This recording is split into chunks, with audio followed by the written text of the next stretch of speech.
තුනයි ලකුණු 11යි. නෝබෝල් පන්දුවක් වෙනවට සැකයක් නැහැ. බොහෝ දුරට දෙවන මිනිස්සුන්ටම පිටිකරුවාගේ මේක ඉහළින් පන්දුව ඇදී ගියේ. දැන් මේ මොහොතේදී ලින්ඩන් හැනිබල් ඒ සක්නා කරේ නැහැ. දෙවන මිනිස්සුන්ගෙන් විමසා සිටීද පිටිකරුවා ඉල්ලනවා. නමුත් පිටිකරුවාගේ ඉල්ලීමට කරන් ඉලදින ශ්‍රේණිය අපිට දකින්න ලැබෙන ආකාරයක් නැහැ. උඩට මොඩමිනිස් සයින්කල්පත් වන්නේ නැහැ. තරගේ තීරණාත්මක අවස්ථාවක්.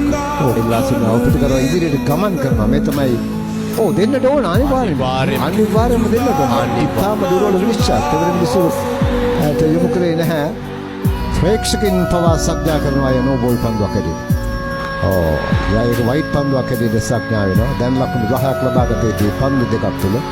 ඊටම දුර්වල විනිශ්චයක් එහිදී සිදුවන ආකාරයට තුල ලකුණු 10ක් ලබා ගන්නවා.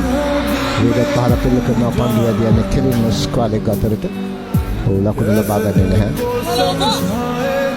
ඒක පන්දුවක් හල් දුන්න ආකාරය තරගේ දකින්න පුළුවන්. ලකුණු 6ක්.